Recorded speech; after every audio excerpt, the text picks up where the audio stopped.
இன்றைக்கி நம்ம செட்டிநாடு கந்தர்ப்ப பணியாரம் எப்படி பண்ணுறதுன்னு பார்ப்போம். இதுக்கு வந்து 1/4 கிலோ சாப்பாட்டு பச்சரிசி எடுத்திருக்கேன். மாவு பச்சரிசியோட சாப்பாட்டு பச்சரிசி நல்லா வரும். அதில் 2 ஸ்பூன் உளுந்த பருப்பு போட்டுக்கலாம்.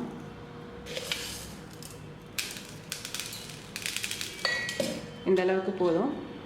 இது வந்து 1 டேபிள் ஸ்பூன் அளவு பாசிப்பருப்பு எடுத்து ஊற வச்சுருக்கேன்.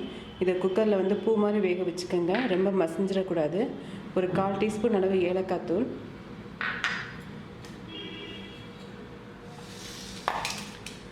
இது வந்து வெல்லம் ஒரு 100 கிராம் எடுத்திருக்கேன்.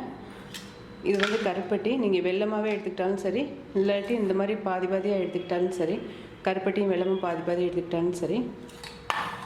இப்போ எப்படி பண்ணுறதுன்னு பார்ப்போம். இதை முதல்ல வந்து அலசிட்டு ஊற வச்சுருங்க. 1 மணி நேரம் பக்கத்து ஊற வச்சுருங்க.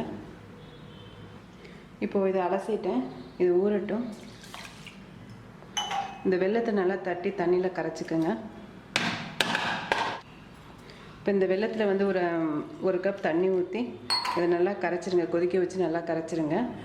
இந்த தண்ணியை ஆற வச்சு, இந்த தண்ணியை வச்சு தான் கிரைண்டரில் அரிசி ஆட்ட போகிறோம்.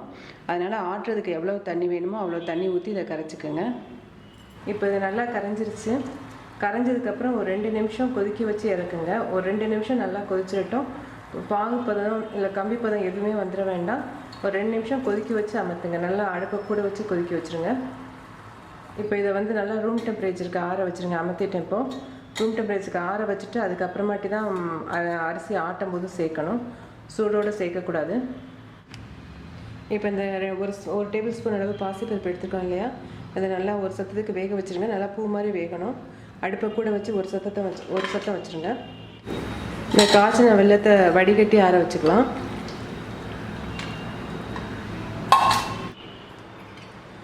இப்போ பாசிப்பருப்பு நல்லா வெந்துருச்சு. இதை தனியாக எடுத்து வச்சுக்கலாம். இந்த மாதிரி வேகணும். முழுசாக இருக்கணும், ஆனால் மசிஞ்சிடக்கூடாது. இதை தனியாக எடுத்து வச்சுக்கோங்க. இப்போ அரிசி நல்லா ஊறிடுச்சு. ஊறினதுக்கப்புறம் நான் ஒரு 3/4 மணி நேரம் அளவு ஃப்ரிட்ஜில் வச்சுட்டேன்.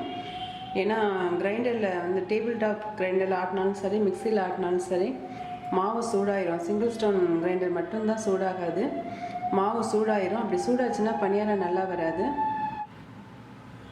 அதனால் இந்த ஆட்டுற நேரத்தில் சூடாகக்கூடாதுன்றதுக்காக ஃப்ரிட்ஜில் வச்சு 3/4 மணி நேரம் அளவு ஃப்ரிட்ஜில் வச்சு எடுத்திருக்கேன். இப்போ தண்ணி இல்லாமல் கிரைண்டரில் போட்டுக்கோங்க. தண்ணிக்கு பதிலாக இந்த வெள்ளை தண்ணி ஊற்றணும் அரைக்கிறதுக்கு.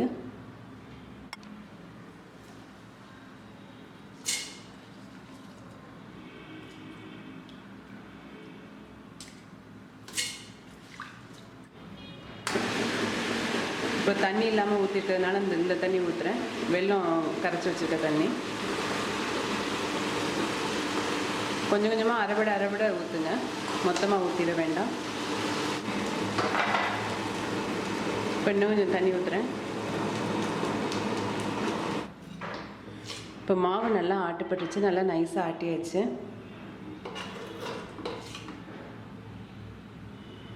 சில பேர் எவ்வளோ நேரம் ஆட்டினீங்கன்னு கேட்குறாங்க. ஒரு 25 நிமிஷமாக கிரைண்டர் ஓடிக்கிட்டு இருக்கு. இப்போ மாவை வேறு பாத்திரத்தில் மாற்றிக்கலாம்.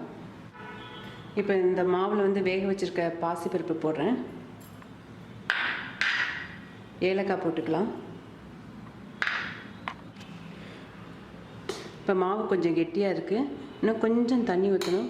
இந்த வெல்லம் கரைச்ச தண்ணியே கொஞ்சம் மீதம் இருக்குது, அதையே ஊற்றிக்கிறேன்.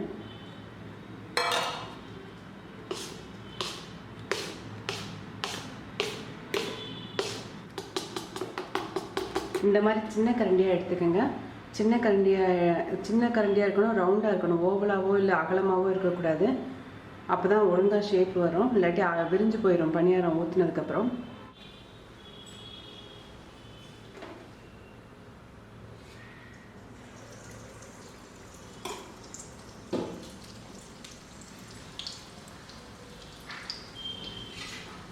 போட்டோன்னே இந்த மாதிரி எழும்பி வந்துடும்.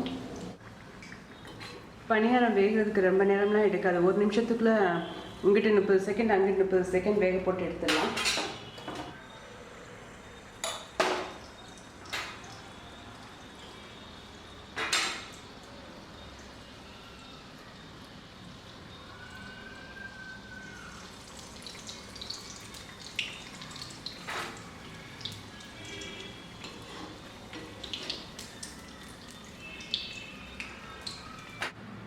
இப்போ கந்தப்போ ரெடி ஆயிடுச்சு.